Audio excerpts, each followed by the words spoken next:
नमस्कार दोस्तों, स्वागत है आपका स्टडी फॉर सिविल सर्विसेज में। वीडियो को पूरा देखिए। कोई भी आपका फीडबैक है, कोई सजेशन है, तुरंत वीडियो में कमेंट करके जरूर बताइए। अच्छा लगे तो वीडियो लाइक जरूर कर लीजिए और ऐसे वीडियो लगातार फ्री में पाने के लिए चैनल को तुरंत सब्सक्राइब कर लीजिए और बेल आइकन को जरूर टैप कर लीजिए ताकि आगे भी सारे वीडियो आपको मिलते रहे। यूट्यूब में फॉलो करते हैं तो प्लीज ये वाला फ्री टेलीग्राम चैनल जरूर ज्वाइन कर लीजिएगा। सारे नोटिफिकेशन, सारे अपडेट यहीं पे आते हैं, ध्यान रखिएगा। स्टडी फॉर सिविल सर्विसेज का कोई भी पेड ग्रुप अगर आपको ज्वाइन करना है तो सिर्फ 856480560660897523864455 यही नंबर है हमारे, सिर्फ जहां पे कॉल या व्हाट्सएप कर सकते हैं। इंस्टाग्राम पे हमारा पेज जरूर फॉलो कर लीजिएगा, studyforcivil.services है। ट्विटर पे हमको जरूर फॉलो कर लीजिएगा, @studyforcivils है। समीक्षा अधिकारी के प्रीलिम्स एग्जामिनेशन के लिए ये मॉड्यूल हमारा चल रहा था, डे वाइज सीरीज थी और इसमें 21 वीडियो आ चुके थे, ये 22वां है। भारत के भूगोल को हमने पीछे भी देखा है, उसकी कई सारी चीज़ें जानी हैं। भारत की स्थलाकृति कैसी है, भारत का पूरा मैप कैसा है, चारों ओर से पड़ोसी कौन कौन से हैं, अंदर कौन कौन से प्रदेश हैं, सीमाएं कहाँ से लगती हैं, ये सब हमने देख लिया था। हमने ये भी देखा कि दक्षिण की ओर जब हम अपने देश में बढ़ते हैं तो नीचे का हिस्सा त्रिभुजाकार है, दक्कन प्लेटू, और जिधर ढाल है, पश्चिम की तरफ ढाल है और पूरब की तरफ ढाल है, तो उसे हम पश्चिमी घाट और पूर्वी घाट कहते हैं। और चारों ओर से घिरा हुआ है समुद्र से नीचे की तरफ, ये समुद्र कहलाता है हिंद महासागर। और ये इंडियन ओशियन जो है इसको भी हम दो भागों में बांट कर देखते हैं। तो इसमें एक तो बंगाल की खाड़ी है, पूर्वी हिस्सा जो पूरब की तरफ है, और पश्चिम की तरफ जो समुद्र का एरिया यानी हिंद महासागर का पार्ट है उसे हम अरब सागर कहते हैं। तो द्वीप की बात यहाँ की जा रही है। सबसे पहली बात तो यह है कि द्वीप होते क्या हैं। द्वीप यानी इसे आप सरल भाषा में कहें तो टापू, ठीक। तो समुद्र के बीच में उभरा हुआ छोटा सा जमीन का टुकड़ा होते हैं, बहुत ज़्यादा विस्तार इनका नहीं होता है। बड़ा विस्तार रहेगा तो उसे महाद्वीप कहेंगे, महा का मतलब बड़ा। तो ये छोटा सा जमीन का टुकड़ा होता है जो कि समुद्र के पानी के स्तर से ऊपर आ गया रहता है और वहाँ रहने योग्य परिस्थितियाँ या निर्जन भी हो सकते हैं। ऐसा नहीं है कि द्वीप आबाद ही हो।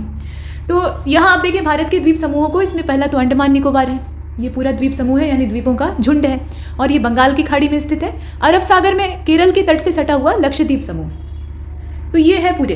अब अंडमान निकोबार द्वीप समूह को आप देखिए तो हमने ये जाना कि द्वीप किसको कहते हैं। अब अंडमान निकोबार द्वीपों का जो समूह है वो कैसे बना है, तो असल में ये कुछ और नहीं है, ये वलित पर्वत हैं जो कि समुद्र के अंदर डूबे हुए हैं, ठीक है। ये उभार किसका है, वलित पर्वतों के शिखर का है जो कि समुद्र के ऊपर जो सतह है उससे ऊपर झांक रहे हैं, बाकी हिस्सा नीचे डूबा हुआ है। तो अगर आप ये सोचते हैं कि पर्वत सिर्फ स्थलों पर ही पाए जाते हैं तो ये गलत है। पर्वत जो है वो समुद्र के अंदर डूबे हुए भी पाए जाते हैं और इनमें भी वही टेक्टोनिक मूवमेंट काम करता है। आप महासागरीय प्लेटों को और महाद्वीपीय प्लेटों को देखते हैं ना, तो यहाँ जो वलन पड़े हैं, जब दो प्लेटें एक दूसरे की ओर गति करती हैं और आपस में उनमें टकराव होता है तो तनाव बल काम करता है, दोनों ओर से इसे प्रेस किया जाता है, और जब प्रेस किया जाता है तो बीच में ऐसे सलवटें पड़ जाती हैं और यही सलवटें जो है इसे वलन कहा जाता है। तो ये वलित पर्वत है और उसका ऊपरी हिस्सा आप देखते हैं। अब अंडमान निकोबार द्वीप समूह की जो सर्वोच्च चोटी है वो सैंडल पीक है, ऊंचाई ज़्यादा नहीं है, मतलब जो पानी की ऊपर उभरी हुई सतह है उसकी बात हो रही है, 738 मीटर है। और इसकी लोकेशन कहाँ है, उत्तरी अंडमान में। इस द्वीप समूह में एक बैरन द्वीप है। तो आप जानते हैं कि वलित पर्वतों के अंदर हलचलें होती रहती हैं, तो जब पर्वत के अंदर से हलचल, मतलब जो जमीन उसके अंदर की है वहाँ से हलचलें हो रही हैं तो वहाँ ज्वालामुखी की संभावनाएं हो सकती हैं। तो एकमात्र सक्रिय ज्वालामुखी भारत का ये बैरन द्वीप पे स्थित है, आप कई बार पढ़ते हैं। और ये बैरन द्वीप क्या है, ये अंडमान निकोबार द्वीप समूह का ही एक हिस्सा है। अब क्षेत्रफल और आबादी के लिहाज से अंडमान निकोबार द्वीप समूह लक्षद्वीप की तुलना में बड़ा है। आबादी के दृष्टिकोण से भी ज़्यादा है ये, मतलब यहाँ ज़्यादा आबादी है, संख्या ज़्यादा है और क्षेत्रफल भी ज़्यादा है। 10 डिग्री चैनल, बहुत ही इंपॉर्टेंट फैक्ट है ये सब। 10 डिग्री चैनल जो है वो अंडमान को निकोबार से अलग करता है। ये दोनों जो है ये अलग कैसे होते हैं, बीच में पानी का एक पतला सा स्ट्रिप आप देखते हैं या पट्टी देखते हैं तो वो 10 डिग्री चैनल कहलाता है। और डंकन दर्रा ये क्या चीज़ है, दक्षिण अंडमान और लघु अंडमान के बीच में है। दर्रे जो है वो पर्वतों के बीच में से आने जाने का रास्ता उपलब्ध कराते हैं, तो ये कुछ उसी प्रकार से। अंडमान की राजधानी पोर्ट ब्लेयर, और इसकी लोकेशन कहाँ पे है, दक्षिणी अंडमान में। इसके साथ ज्वालामुखी पर्वतों की हम पीछे चर्चा कर रहे थे, तो हमने देखा कि जो जीवित या सक्रिय ज्वालामुखी है जो कि तबाही मचाने में सक्षम है तो वो बैरन द्वीप पे है। लेकिन इसमें एक और ज्वालामुखी है जो कि अभी तो सोया हुआ है, लेकिन भविष्य में सोया रहेगा ये कहा नहीं जा सकता, क्योंकि हिंद महासागर की जो नीचे की सतह है वहाँ लगातार मूवमेंट हो रहे हैं, टेक्टोनिक मूवमेंट बढ़ते जा रहे हैं और भविष्य में बड़ी सुनामी की आशंका है। तो वैसी परिस्थिति में इसमें जागरण भी हो सकता है। फिलहाल ये नारकोंडम है, ठीक है। ये ज्वालामुखी जो है ये नारकोंडम है जो कि सुप्त अवस्था में अभी सो रहा है। ज्वालामुखियों का कुछ भरोसा नहीं है, इनके ऊपर इतना भरोसा नहीं किया जा सकता है।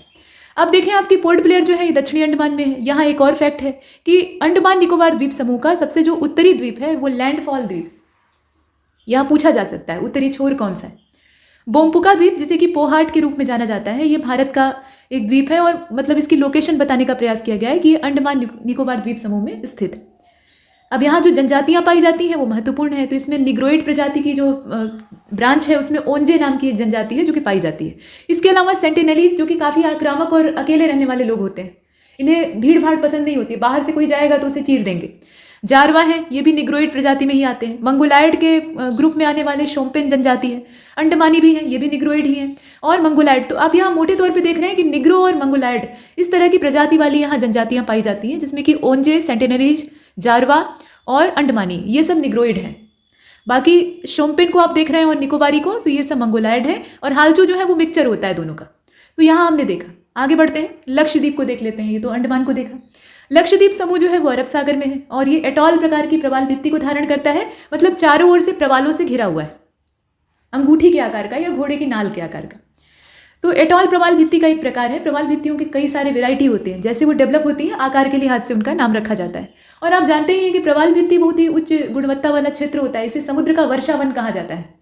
जैसे धरती पर वर्षावन पृथ्वी को तरह तरह के संसाधनों से सुसज्जित करते हैं, कहने का मतलब ये कि बहुत कुछ उपलब्ध कराते हैं। ऑक्सीजन का उत्पादन करते हैं, कार्बन सिंक धारण करते हैं, मतलब कार्बन को अपने अंदर खपा कर रखते हैं। ये तो एक प्रत्यक्ष फायदा है, उसके अलावा परोक्ष बहुत सारे नफ़े होते हैं इसके।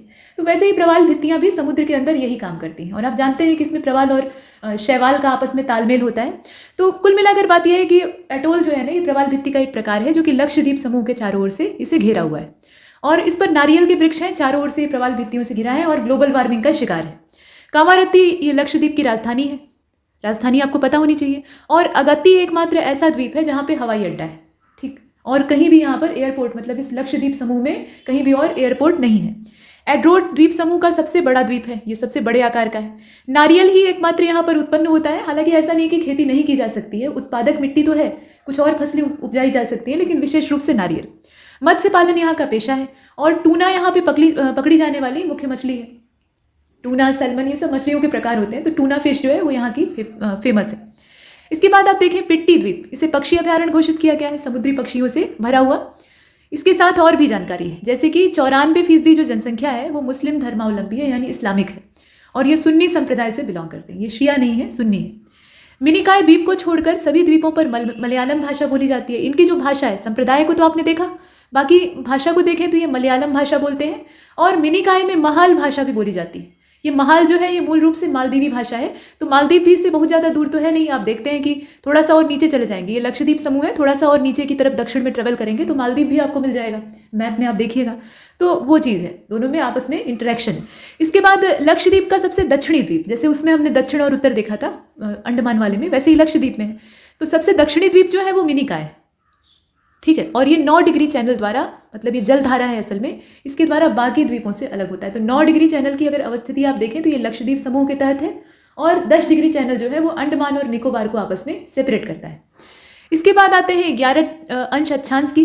तो 11 अंश अक्षांश का मतलब ये है कि इसके सहारे लक्षद्वीप को 2 भागों में बांट कर देखते हैं। अब इसका जो उत्तरी हिस्सा है, जो कि उत्तर की ओर है, उसको अमीन दीवी कहते हैं, और जो दक्षिणी है उसको कन्नानौर कहते हैं। तो ये कुछ बारीक जानकारियाँ हैं द्वीपों के बारे में, जिसे कि आप देखें। अगर आप हमारे पेड कोर्सेज ज्वाइन करना चाहते हैं तो यहाँ नंबर दे रखे हैं, इस पर आप संपर्क कर सकते हैं, जानकारी आपको यहाँ से मिल जाएगी। आगे बढ़ते हैं। देखिए अब अन्य द्वीप, ये तो जो मोटे तौर पे लक्षद्वीप समूह और अंडमान को हम देखते हैं वो तो है ही है। उसके अलावा कुछ अन्य द्वीप भी हैं छोटे छोटे, जैसे श्रीहरिकोटा का नाम आप सुनते हैं। ये श्रीहरिकोटा है क्या? तो ये झील के अंदर है, ये समुद्र में नहीं है, समुद्री झील है, उसके अंदर है पुलिकट, ठीक है। पुलिकट झील का अगला हिस्सा, आगे का हिस्सा, और ये भी प्रवाल से ही बना हुआ है, यहाँ भी प्रवालों की प्रचुर उपस्थिति। और है पंबन द्वीप, यहाँ क्रम से आप देखते चले, इनकी अवस्थिति देखिएगा, पूछा जा सकता है कौन सी झील में है या फिर कहाँ पे स्थित है। पंबन द्वीप जो है ये मन्नार की खाड़ी में है और इसकी एग्जैक्ट लोकेशन है भारत और श्रीलंका के बीच में। इसे आदम ब्रिज का हिस्सा माना जाता है। आदम ब्रिज का मतलब वही राम सेतु, लोग मानने को तैयार नहीं होते, लेकिन ऐसा वहाँ पे साक्ष्य भी मिलता है कि नीचे एक लंबी कड़ी श्रृंखला जैसी है जो कि पुल का ही सरीखा स्ट्रक्चर दिखाती है। समुद्र का स्तर बढ़ गया है इसलिए वो नीचे डूब गया है, नहीं तो वो पहले ऊपर हुआ करता था, ऐसा माना जाता है। तो वो कहानी है फिलहाल आदम ब्रिज। और न्यू मोर द्वीप जो है उसको देखें आप, तो यह द्वीप जो है ना, ये बंगाल की खाड़ी में बांग्लादेश और भारत की सीमा पर स्थित लोकेशन। और दोनों देशों के बीच में इस द्वीप को लेकर, जो न्यू मोर द्वीप है, इसको लेकर काफ़ी विवाद भी हुआ था कि इस पर किसका कब्जा रहेगा। गंगा के मुहाने पर मलबों के निक्षेप से बना हुआ ये बहुत ही नवीन द्वीप है, मतलब अभी हाल फिलहाल में बना हुआ है। व्हीलर द्वीप को आप देखें, ये महानदी और ब्रह्मपुत्र के मुहाने पर है। अंडमान निकोबार द्वीप समूहों को 10 डिग्री चैनल के द्वारा अलग किया जाता है, तो आपने पीछे ही देखा।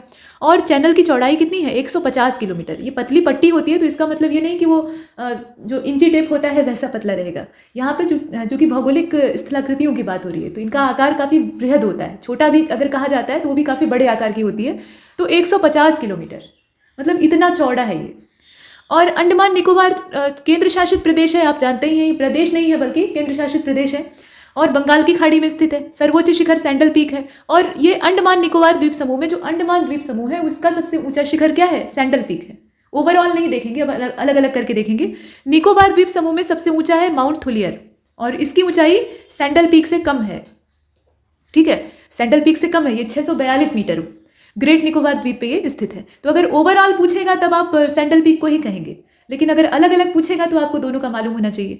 अच्छा, अब बैरन द्वीप को आप एक बार फिर से देखिए, यहाँ पे सक्रिय ज्वालामुखी है, और बैरन द्वीप बंगाल की खाड़ी में अंडमान सागर में पोर्ट ब्लेयर से 135 किलोमीटर दूर उत्तर पूर्व में स्थित है। इसकी लोकेशन बताई गई। और ये दक्षिण एशिया का एकमात्र सक्रिय ज्वालामुखी पर्वत है। इसी सागर में नारकोंडम द्वीप भी है, और यहाँ पर एक सोया हुआ ज्वालामुखी है जो कि कभी भी जग सकता है। नेक्स्ट, यहाँ देखिए अंडमान निकोबार द्वीप समूहों की उत्पत्ति कैसे हुई है। तो जो तृतीयक पर्वत श्रेणी अराकान यूमा है, अराकान यूमा के बारे में आप पढ़ते हैं ना, उसी का ये विस्तार है और कुछ नहीं है तो वलित पर्वत ही। और बलुआ पत्थर, चूना पत्थर और शैल जो है वो चट्टानों में मुख्य रूप से पाए जाते हैं। श्रीहरिकोटा आंध्र प्रदेश में पुलिकट झील का जो अग्रभाग है वहाँ पर स्थित है, और पुलिकट झील को ये बंगाल की खाड़ी से अलग करने का काम करता है। बीच में ये स्थित, यहाँ से उपग्रहों का प्रक्षेपण होता है, मतलब लॉन्चिंग स्टेशन के तौर पे इसको यूज़ किया जाता है। स्पेस स्टेशन सतीश धवन अंतरिक्ष केंद्र आपने सुना होगा। तमिलनाडु में राम सेतु से प्रारंभ, यहाँ देखें आप, राम सेतु जो है वहाँ से प्रारंभ होकर श्रीलंका के मन्नार के द्वीप तक, मतलब मन्नार द्वीप जो है वहाँ तक एक श्रृंखला में उथले जलीय भाग के रूप में इसका विस्तार है। तो ये कुछ फुटकर जानकारियाँ हैं। अब आगे चलते हैं। देखिए अरब सागर के जो द्वीप समूह है उनको एक बार और देख लेते हैं। लक्षद्वीप को तो हमने देखा था, लेकिन बाकी जो है उनके बारे में भी थोड़ा विशेष जानकारी होनी चाहिए। तो केरल के मालाबार तट के पास ये लक्षद्वीप स्थित है, और छोटे छोटे प्रवालों से ये बना हुआ है, मतलब एटॉल प्रकार की मूल रूप से प्रवाल भित्ति। और पहले इसको मका द्वीप, मिनिकाय और एमिन द्वीप के नाम से जाना जाता है। बाद में 1973 में इसका कंबाइंड नाम कर दिया गया लक्षद्वीप। लक्षद्वीप को सबसे पहले उत्तरी द्वीप समूह, यहाँ आप देख रहे हैं लक्षद्वीप को सबसे उत्तरी द्वीप समूह जो इसका है, यहाँ पर ये ना कि जो इसका उत्तरी और दक्षिणी हिस्सा है उसको हम अलग अलग करके देखते हैं ताकि पढ़ने में आसानी हो। तो जो सबसे उत्तरी द्वीप समूह है उसको अमीन द्वीप कहते हैं, और दक्षिणी वाला जो है उसको मिनिकाय कहते हैं। ये पीछे वाली ही इन्फॉर्मेशन यहाँ रिवाइज हो रही।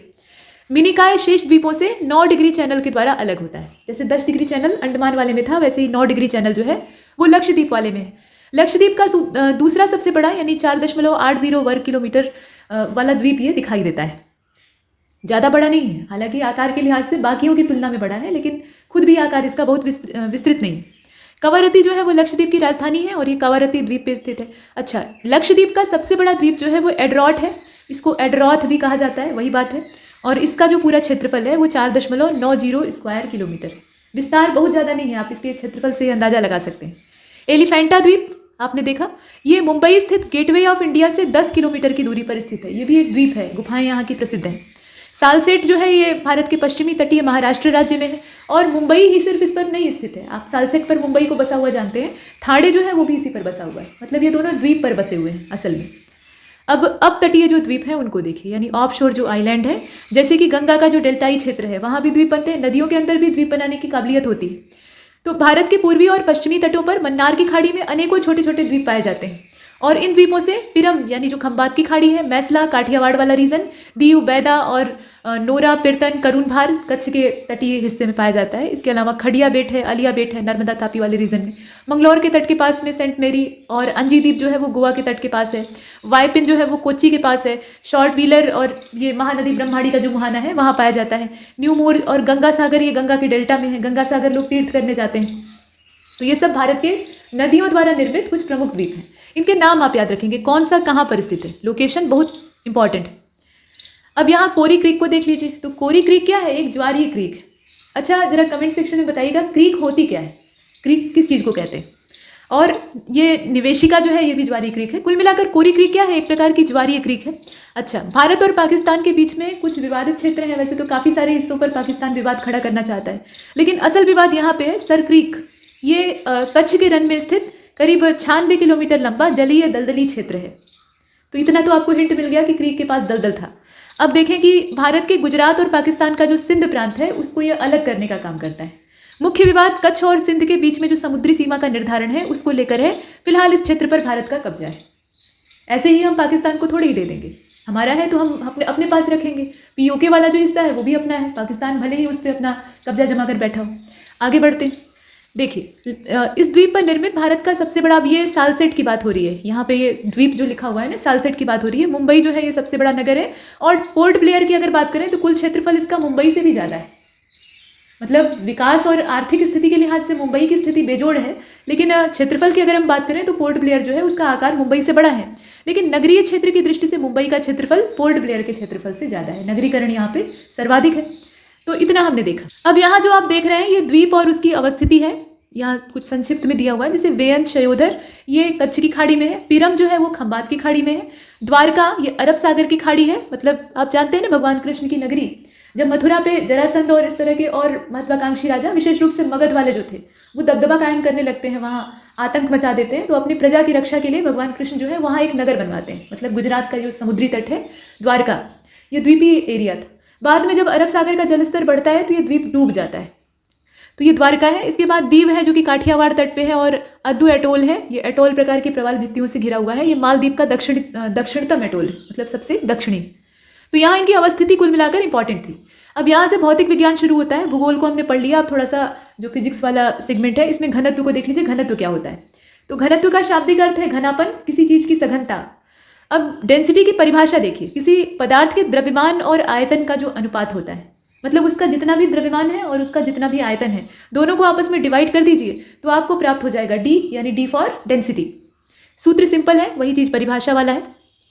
इसका एसआई मात्रक होता है किग्रा प्रति मीटर स्क्वायर, और ये एक धनात्मक अदिश राशि है, यानी घनत्व को दर्शाने के लिए आपको किसी भी प्रकार की दिशा की आवश्यकता नहीं होती है, सिर्फ उसकी मात्रा यानी उसका जो परिमाण है वही पर्याप्त है। द्रव असंपीड्य होते हैं, अतः किसी द्रव का घनत्व सभी दाबों पर लगभग अचर रहता है। ये एक फैक्ट है, इसको आप ध्यान दीजिएगा। ये असंपीड्य है, इसलिए इनके घनत्व को बदला नहीं जा सकता है। जबकि गैसों के दाब में अगर आप परिवर्तन करते हैं तो घनत्व में भी परिवर्तन आता है, और बहुत बड़े पैमाने पर परिवर्तन आता है। यहाँ कुछ और चीज़ें हैं, जैसे कि 4 डिग्री सेल्सियस का जो टेम्परेचर है, मतलब केल्विन में अगर आप देखें तो 277 केल्विन है। ये इस पर जल के घनत्व को आप जानते हैं ना कि ये 1 × 10³ किग्रा मीटर, यहाँ -3 जो है ना ये पर क्यूब के हिसाब से है। असल में ये जो माइनस पावर होती है, कुछ यहाँ पे आप देख रहे हैं ये वाला, ठीक। तो इसका मतलब ये है किग्रा पर मीटर क्यूब। अब इस मीटर क्यूब को आप जब ऊपर ले जाएंगे, मतलब इसके न्यूमरेटर में ले जाएंगे, तो यहाँ पर ये जो +3 है ना ये माइनस में कन्वर्ट हो जाएगा। अगर नीचे माइनस रहा होता तो ऊपर जाकर प्लस हो जाता। तो उसी के अकॉर्डिंग ये दे रखा है ताकि एक जगह रहे। तो किग्रा मीटर की पावर -3। तो ये 1 × 10³ यानी सीधे सीधे 10³ इतना जल का घनत्व पाया जाता है जब टेम्परेचर 4 डिग्री सेल्सियस होता है। तो ये ध्यान दीजिएगा, 4 डिग्री सेल्सियस पर विशिष्ट जो जल का घनत्व है वो दिया हुआ है। और आपेक्षिक घनत्व जो कि विशिष्ट गुरुत्व पर आधारित होता है, उस पदार्थ के घनत्व तथा जल के 4 डिग्री सेल्सियस पर जल के घनत्व का अनुपात होता है। मतलब यह है कि इसमें एक चीज़ ध्यान दीजिए, आपेक्षिक घनत्व क्या है, यहाँ हम तुलना कर रहे हैं और गुरुत्व को ध्यान में रखते हैं। इसलिए पदार्थ का जितना भी घनत्व है, जैसे किसी चीज़ का अगर आपको आपेक्षिक घनत्व निकालना है तो पहले तो उसका मूल घनत्व मालूम कीजिए, और उसके बाद 4 डिग्री सेल्सियस पर जो जल का घनत्व है जो कि यहाँ दे रखा है वो फिक्स होता है, तो उससे आप भाग दे दीजिए। मतलब जिस पदार्थ का आप निकाल रहे हैं उसमें जल के इस घनत्व से 4 डिग्री सेल्सियस वाले से भाग दे दीजिए, आपको प्राप्त हो जाएगा विशिष्ट गुरुत्व पर आधारित आपेक्षिक घनत्व। आपेक्षिक घनत्व विमाहीन होता है क्योंकि दोनों ही घनत्व है। मतलब आप क्या कर रहे थे, पदार्थ के घनत्व में पानी के घनत्व का भाग दे रहे थे, तो ऊपर भी घनत्व का मात्रक नीचे भी घनत्व का मात्रक, दोनों आपस में क्या हुआ, कट गए। ऊपर नीचे समान राशि है तो कैंसिल हो जाती है। तो मात्रक ही जब नहीं बचेगा तो विमा कहाँ से होगी, विमा तो मात्रक से ही बनती है। तो इसलिए विमाहीन राशि और अदिश है, इसमें भी दिशा की आवश्यकता नहीं होती। तो ये कुछ जानकारी है। जैसे कि एल्यूमिनियम का आपेक्षिक घनत्व, अब एल्यूमिनियम का आपको घनत्व मालूम है, उसमें आप क्या करेंगे, 4 डिग्री सेल्सियस पर जो पानी का घनत्व है उससे भाग दे देंगे तो आपको प्राप्त होगा 2.7। और आप देख रहे हैं कि इसके साथ कोई मात्रक नहीं दिया है, मात्रक होगा भी कैसे, कट चुका है पहले। अब इसके बाद आप देखें द्रव दाब को, यानी लिक्विड प्रेशर को, और उसके नियम भी हैं। तो किसी द्रव द्वारा बर्तन की तली या दीवारों पर लगने वाला जो दाब है ना, उसको द्रव दाब, जिस बर्तन में आप पानी को भरते हैं या कोई भी चीज़, कोई भी लिक्विड फॉर्म में चीज़ है, उसको आप भरते हैं तो वो उस बर्तन की दीवारों पर दबाव डालती है, बाहर निकलना चाहती है, स्वतंत्र रहना चाहती है। स्वतंत्र रहना ये हर पदार्थ का गुण होता है और वो उसी की कोशिश करता है। तो वो चाहेगा कि हम बाहर निकल जाएं और इसके लिए वो प्रेशर डालेगा बर्तन की दीवार पे। तो यही जो लगने वाला दाब है ना, द्रव के द्वारा बर्तन की तली या दीवार पर लगाया जाने वाला दाब जो है, इसको कहते हैं द्रव दाब।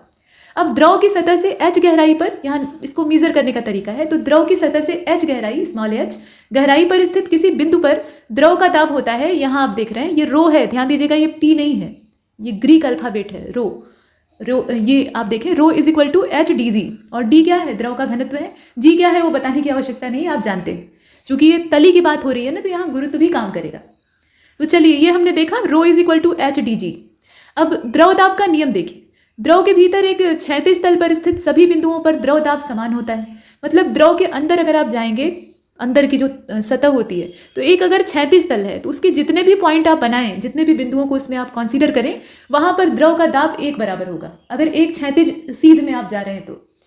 और द्रव के भीतर किसी बिंदु पर द्रव का दाब सभी दिशाओं में समान होता है, ऐसा नहीं है कि कहीं पर कम है कहीं ज़्यादा है, एक बराबर होगा।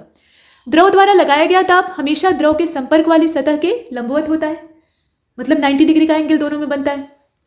और द्रव के भीतर किसी बिंदु पर द्रव दाब के सतह के द्रव दाब जो होता है वो सतह के आकार या क्षेत्रफल पर निर्भर नहीं करता है। मतलब जो द्रव का दाब है, यानी जो लिक्विड है वो प्रेशर क्रिएट कर रहा है, तो उसमें ये मायने नहीं रखता है कि सतह का आकार कैसा है या सतह का क्षेत्रफल कितना है, इससे कोई मतलब नहीं होता है, इस पर वो निर्भर नहीं होता है। अब आगे देखते हैं पृष्ठ तनाव को। सरफेस टेंशन, किसी द्रव की वह प्रकृति, ध्यान से देखिएगा, किसी द्रव की वह प्रकृति जिसके कारण इसका स्वतंत्र पृष्ठ यानी जो फ्री सरफेस होता है वो न्यूनतम क्षेत्रफल घेरने की प्रवृत्ति रखता है।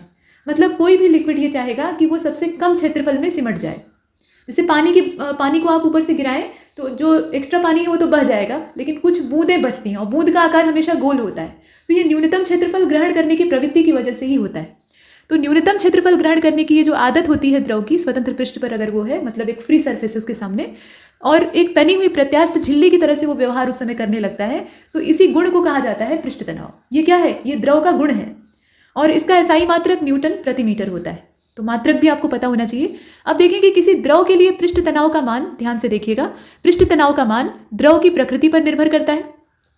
द्रव कैसा है, मतलब पतला है कि गाढ़ा है, किस तरह का है, उस पर निर्भर करता है। और हाँ, उसके टेम्परेचर पर भी निर्भर करता है। तापमान बढ़ाने घटाने से भी द्रव की श्यानता पर प्रभाव पड़ता है, और अगर विस्कोसिटी यानी जो श्यानता है वो प्रभावित होगी तो उससे द्रव के पृष्ठ तनाव पर फर्क पड़ेगा। तो इन सब चीज़ों पर निर्भर करता है। इसके अलावा वो किस माध्यम में रखा हुआ है, किस माध्यम में ये सारी प्रक्रिया हो रही है, इस पर भी निर्भर करेगा। तो तीन चीज़ें हैं, एक तो द्रव की प्रकृति है, दूसरा द्रव का ताप है, तीसरा है वो माध्यम जिसमें कि द्रव रखा गया है।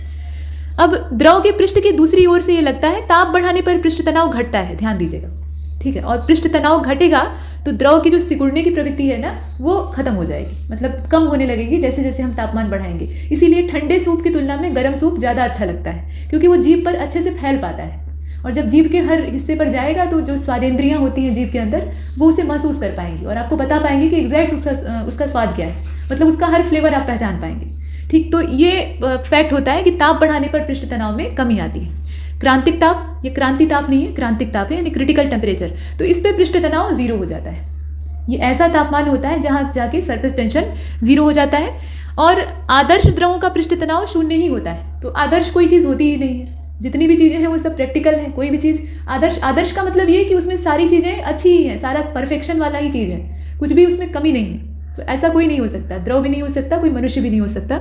तो आइडियल सिर्फ एक कल्पना है, और अगर कोई द्रव आइडियल है तो उसका जो पृष्ठ तनाव है वो हमेशा 0 होगा। यदि किसी द्रव का भार नगण्य हो जाए, ऐसा नहीं हो सकता, लेकिन मान लीजिए कि अगर नगण्य हो जाता है तो उसकी आकृति पूर्ण गोलाकार होगी।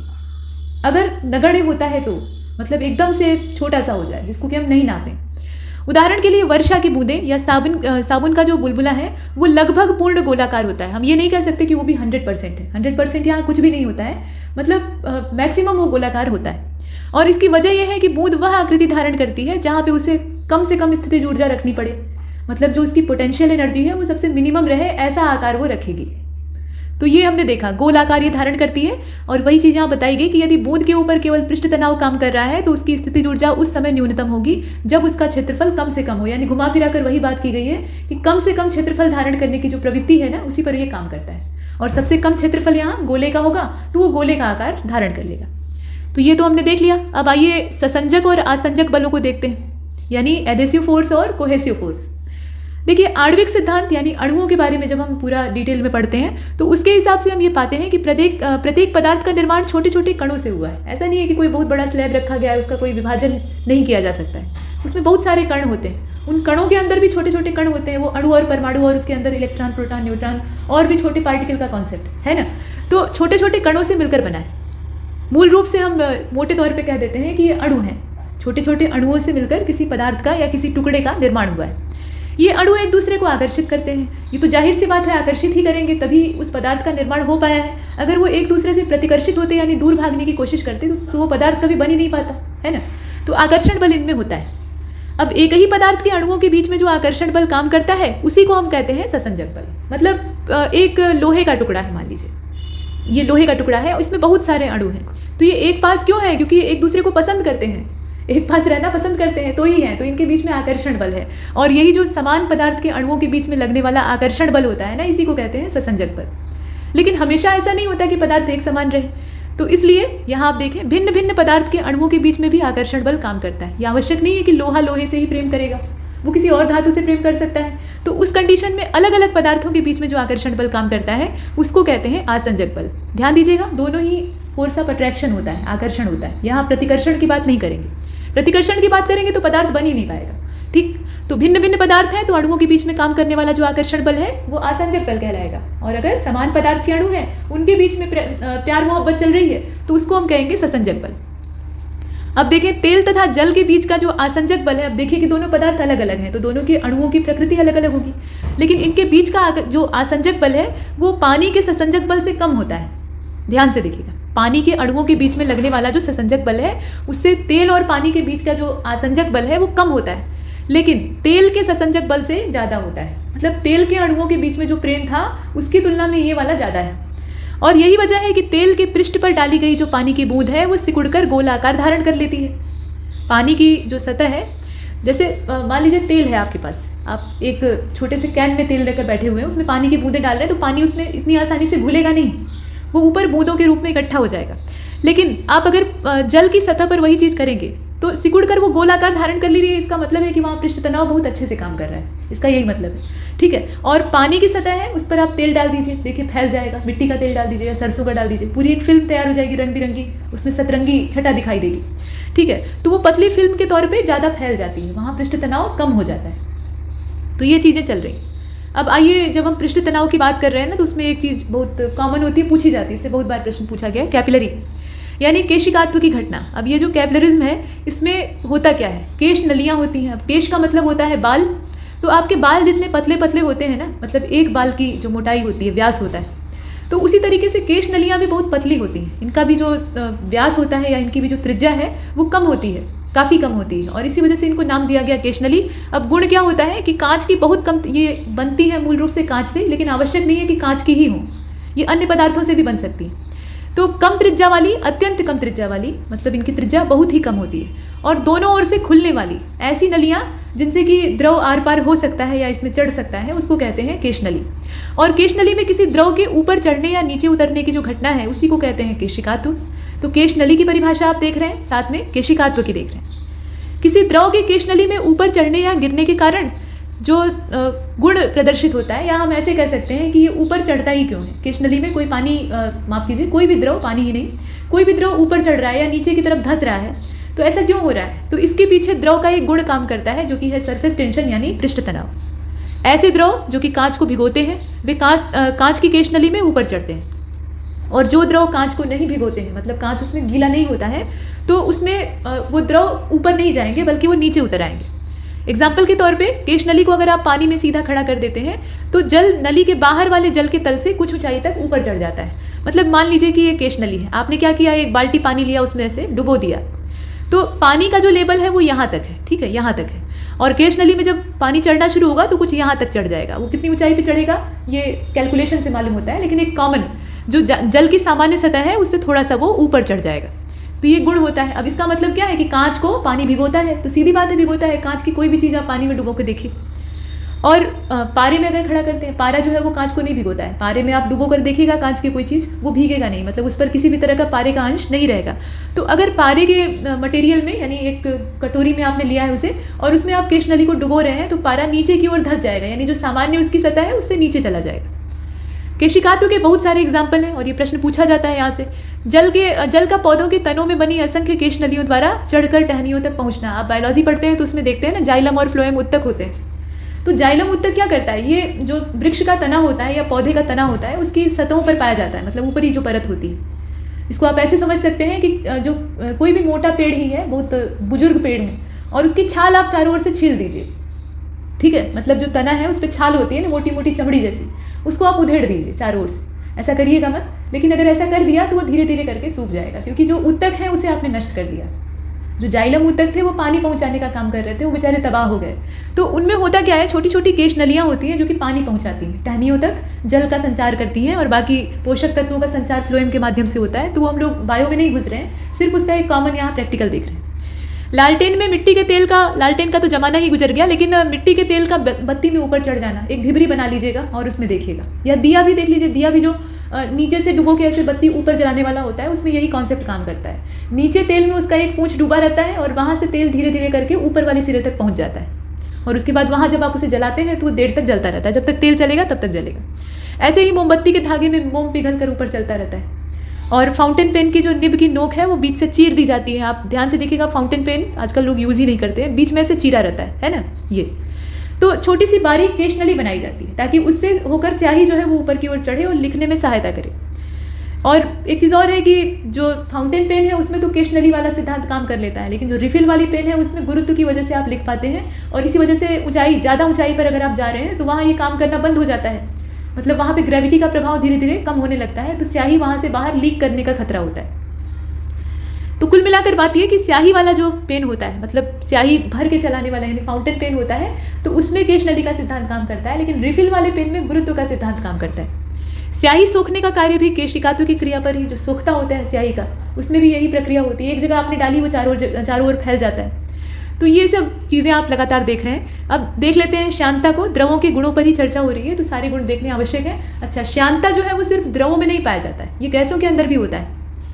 ये द्रवों के साथ साथ गैसों का गुण होता है। यहाँ द्रवों की चर्चा हो रही है, तो इसीलिए कहा गया कि उनका वह गुण जिसके कारण वह अपनी विभिन्न परतों के मध्य सापेक्ष गति का विरोध करते हैं। जैसे जमीन की सतह पर चलने में घर्षण बल अपनी पूरी ताकत लगाता है कि वो आपकी गति का विरोध करे, आगे बढ़ने का आपका विरोध करे, और वो गति को नियंत्रित भी करता है। ठीक वैसे ही पानी के अंदर जो है वो श्यानता होती है, जो कि इसे बहने से रोकती है। पानी ही नहीं, कोई भी द्रव। और गाढ़े द्रव जैसे कि ग्लिसरीन है, इसका गाढ़ापन ज़्यादा होता है। शहद का भी गाढ़ापन ज़्यादा होता है, मतलब श्यानता ज़्यादा है। गाढ़ापन ज़्यादा है मतलब श्यानता ज़्यादा है। तो ये बहेंगे नहीं, आसानी से नहीं बहेंगे। और बहा भी दिया गया, ऐसे ज़मीन पे आप उड़ेल दीजिए तो जिधर ढाल है उधर बहेंगे, लेकिन इनका ज़्यादा लंबा सफ़र नहीं हो पाएगा, कुछ दूर जाकर ये रुक जाएंगे, वहीं सूख जाएंगे। तो इनके अंदर श्यानता ज़्यादा होती है, जो कि इन्हें बहने से रोक देती है। पानी को आप बहा दीजिए, वो दूर दूर तक चला जाएगा, क्योंकि उसके अंदर श्यानता कम होती है।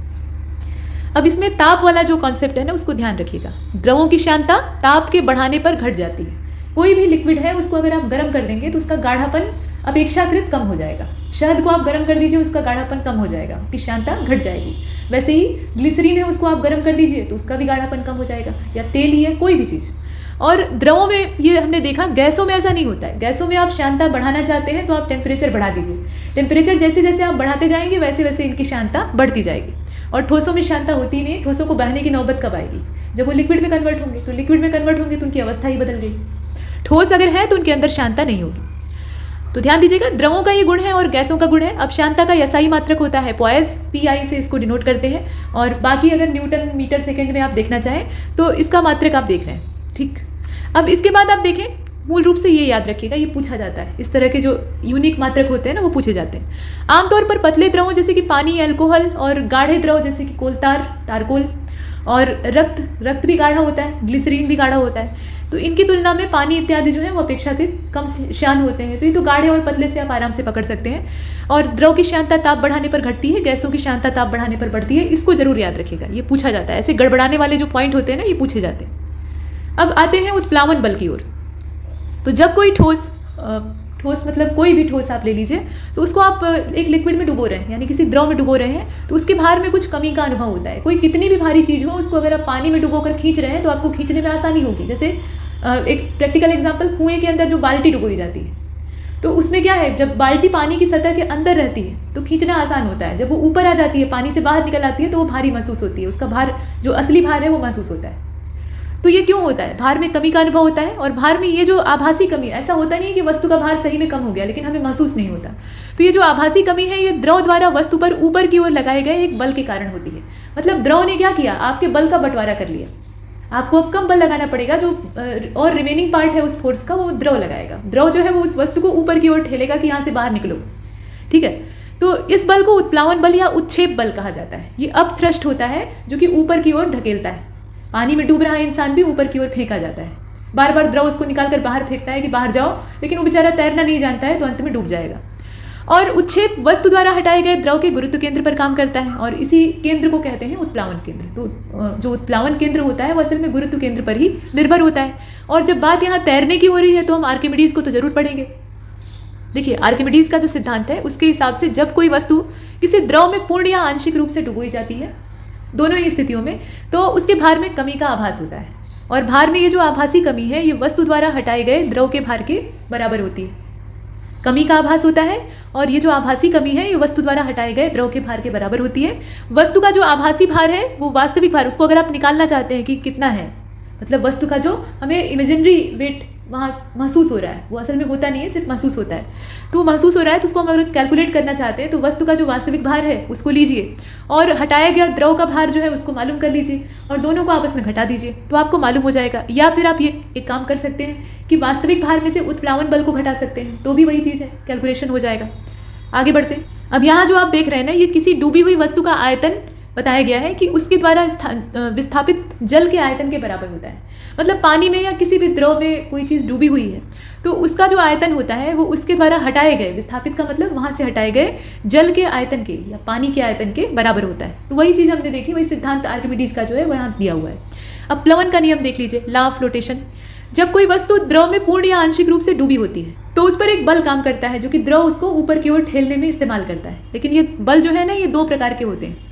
एक तो वस्तु का भार होता है, द्रव द्वारा लगाया गया जो चीज़ है वो तो अलग है, लेकिन यहाँ वस्तु का भार भी तो है जो कि mg कहा जाता है। w का मतलब क्या, भार में द्रव्यमान और गुरुत्वीय त्वरण जो है दोनों काम करते हैं, नीचे की ओर काम करता है। इसकी जो दिशा है वो हमेशा पृथ्वी की ओर होती है, केंद्र की ओर होती है। तो वस्तु का भार यानी w जो कि ऊर्ध्वाधर हमेशा नीचे की ओर काम करेगा। और द्रव द्वारा, माफ कीजिए, द्रव का वस्तु पर उत्क्षेप यानी जो अपथ्रस्ट ऊपर की ओर लग रहा था, ये ऊपर की ओर काम करता है। मतलब इसको आप ऐसे समझें, देखिए कोई चीज़ जो है वो पानी में डूबी हुई है तो इसका जो भार है वो नीचे की ओर, mg जो है वो नीचे की ओर काम करेगा, और जो उत्क्षेप बल है फोर्स वो ऊपर की ओर काम करेगा। ये स्थिति होती है। अब किस द्रव में वस्तु का डूबना या तैरना इन दोनों बलों के आपेक्षिक मान पर निर्भर करता है। मतलब ये है कि दोनों का जो मान है उसी पर सब कुछ डिपेंड करेगा कि वस्तु तैरेगी कि डूब जाएगी। और इसके लिए कुछ अवस्थाएं होती हैं, जैसे कि अगर मान लीजिए कि वस्तु का भार जो है वो ज़्यादा हो गया और ये ऊपर की ओर जो खींचने वाला फोर्स है ये घट गया, तो ऑब्वियस सी बात है कि ऊपर वाला कमज़ोर पड़ रहा है, जो नीचे की ओर खींच रहा है वो मजबूत है, तो ये खींच लेगा, तो पानी में ये डूब जाएगी, ये तैरेगी नहीं। अगर ये ज़्यादा हुआ, ये कम पड़ा, तो ऊपर जाएगी, तैरेगी। यही स्थितियाँ होती हैं। लेकिन दिक्कत ये है कि अब देखिए, इसमें अगर ये ज़्यादा हुआ तो भी बलों का संतुलन नहीं बनेगा। ये तो कॉमन सेंस हमें दिखाई दे रहा है कि हमने एक वस्तु जो है वो पानी में डुबोई है, अब एक बल उसको ऊपर की ओर खींच रहा है, एक नीचे की ओर खींच रहा है, ये वस्तु का भार हो गया, वो अपथ्रस्ट हो गया। तो अगर ये ज़्यादा होता है तो ये ऊपर की ओर खींच लेगा, लेकिन खींचेगा तो बैलेंस खराब हो जाएगा, फिर ये डूब जाएगी। इस कंडीशन में भी ये तैरेगी नहीं। यानी अगर ऐसा हुआ तो भी नहीं तैरेगी, और अगर ऐसा हुआ तो भी नहीं तैरेगी। तब तैरेगी कब? जब W और F आपस में बराबर हो जाएंगे। अगर ये दोनों संतुलन में हो गए, बराबर हो गए, तो ये चीज़ तैरने लगेगी। तो तैरने के लिए दोनों का बराबर होना आवश्यक है, यही चीज़ यहाँ दी हुई है। अच्छा, W जो है वो लेस देन F रहे तो इस दशा में वस्तु को अगर स्वतंत्र छोड़ दिया जाए तो ये ऊपर की ओर उठने लगेगी और बैलेंस खराब हो जाएगा इसका। ऊपर की ओर उठेगी और हो सकता है कि इसकी जो करवट है वो बदल जाए। मतलब जैसे ये जिस दशा में ये जल की सतह पर थी उससे उलट पलट जाए तो फिर से स्थितियाँ बदल जाएंगी, तो वो संतुलित नहीं हो पाएगी। कहने का मतलब ये, तैरने की, स्थिर होकर तैरने की जो स्थितियाँ हैं उसमें W और F का बराबर होना ज़रूरी है। अब आप पास्कल का नियम जरा देख लीजिए। तो पास्कल का जो नियम है वो बताता है कि किसी बद्ध द्रव के किसी भाग के दाब में होने वाली वृद्धि, कोई बद्ध द्रव है यानी चारों ओर से बंधा हुआ है, तो उसके भाग में, मतलब कोई भी हिस्सा उसका ले लें, वहाँ पर अगर दाब में वृद्धि हो रही है तो द्रव के अन्य भागों में बिना क्षय हुए एक समान रूप से वो चली जाएगी। यानी वो दाब वहीं पर नहीं रहेगा, वो पूरे लिक्विड में फैल जाएगा। हाइड्रोलिक ब्रेक या लिफ्ट जो है वो पास्कल के नियम पे काम करते हैं। ये दोनों ही चीज़ें जो हैं ये पास्कल के सिद्धांत पे काम करती हैं। और ये पास्कल शब्द कहाँ से आया? तो एक फ्रांसीसी वैज्ञानिक थे जिनका नाम था ब्लेज पास्कल। पास्कल इनकी टाइटल है। तो इन्होंने सबसे पहले इस पर अध्ययन किया था, और इनका जो अध्ययन था उससे इन्हें पता चलता है कि यदि सभी बिंदु ध्यान दीजिएगा, यदि सभी बिंदु एक ही ऊंचाई पर हों तो विराम की स्थिति के तरल सभी बिंदुओं पर माफ कीजिए, तरल के सभी बिंदुओं पर दाब समान होगा। विराम की स्थिति अगर है तो उसमें तरल के सभी बिंदुओं पर दाब समान होगा, लेकिन शर्त वही है कि एक समान ऊंचाई होनी चाहिए। अगर ऊपर नीचे वाली ऊंचाई चुनी, किसी की ज़्यादा किसी की कम, तो ये जो नियम है ये काम नहीं करेगा। अब स्टोक्स का नियम क्या है? तो स्टोक का नियम आपको बताता है कि सामान्यतः जब एक पिंड किसी तरल में गिरता है तो वह अपने संपर्क में तरल की परतों को भी खींचता है। मतलब वो उस तरल यानी जो द्रव पदार्थ है उस पर भी प्रभाव डालेगा, उसको भी खींचने की कोशिश करेगा, उसकी परतों में डिस्टर्बेंस पैदा करेगा। तो इससे होता यह है कि जो द्रव की परतें हैं, पानी को या किसी भी लिक्विड को हम देखते हैं तो हमें लगता है कि ये पूरा एक लिक्विड है, मतलब द्रव है, लेकिन उसके अंदर बहुत सारी लेयर्स होती हैं। ऊपर की लेयर होती है, फिर नीचे की होती है, फिर नीचे की होती है, ऐसे होता है ना। तो जब आप किसी ठोस चीज़ को इसके अंदर ठेल रहे हैं, मतलब कोई पिंड है यानी ठोस वस्तु है कुल मिलाकर, इसके अंदर डाल रहे हैं, तो इससे क्या होगा, इसकी परतें डिस्टर्ब होंगी। ऊपर की परत को छेदते हुए नीचे गया तो डिस्टर्बेंस पैदा करता है, पानी में लहरें जैसी या फिर हलचल जैसी पैदा हो जाती है। तो नतीजा क्या होता है, आपेक्षिक गति उत्पन्न होती है और एक पिंड पर मंदक बल काम करता है। मंदक बल का मतलब ये कि वो पिंड की गति को कम करने का प्रयास करता है। तो स्वतंत्रतापूर्वक गिरती हुई पानी की बूंदें और दोलन गति करता हुआ लोलक ऐसी गति के सामान्य उदाहरण है जो कि स्टोक्स के नियम के तहत व्याख्या की जाती है। अब क्रिटिकल वेलोसिटी को देख लीजिए, ये एक चीज़ इसमें ज़रूरी है, क्रांतिक वेग। ठीक, तो यदि द्रव के प्रवाह का वेग एक निश्चित वेग से कम होता है, एक निश्चित वेग होता है, उससे अगर कम हो जाए तो द्रव का प्रवाह धारारेखी प्रवाह होता है। धारारेखी प्रवाह होने के लिए दशा होनी चाहिए, अर्थात द्रव का प्रत्येक कण उसी बिंदु से गुजरता है जहाँ से पहले वाला गुजरा था। मतलब एकदम से वो भेड़ों का झुंड हो गया कि उनका नेता जिस दिशा में जा रहा है उसी दिशा में बाकी भेड़ें भी अनुसरण करेंगी, भले ही वो कुआं ही सामने क्यों ना हो। तो इसी तरह से द्रव के जो कण हैं या द्रव की जो पूरी आगे की और पीछे की परतें हैं, तो उनमें भी ये गति होती है। मतलब जो वेग है वो निश्चित वेग से कम होता है और प्रत्येक कण उसी बिंदु से गुजरता है जहाँ से पहला वाला गुजरा था, उससे आगे पीछे नहीं होता है। तो ये एक सीधी रेखा में जाते हैं, धारारेखी प्रवाह होता है।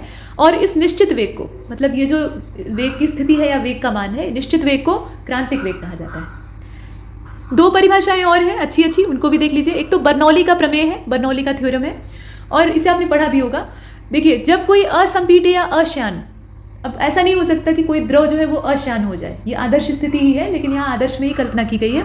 तो कोई असंपीड्य और अश्यान द्रव अर्थात आदर्श द्रव, यहाँ बता भी दिया गया, किसी नली में धारारेखी प्रवाह में बहता है। यहाँ सब कुछ आइडियल स्टेज में है, इसीलिए जब बर्नौली की थ्योरम का हम प्रैक्टिकल करते हैं तो जो एग्जैक्ट मान होता है, मतलब निश्चित मान होता है, उससे जो लेबोरेटरी का मान होता है वो कम आता है या ज़्यादा आता है, तब हम निकालते हैं परसेंटेज एरर, तो वो अलग चीज़ है।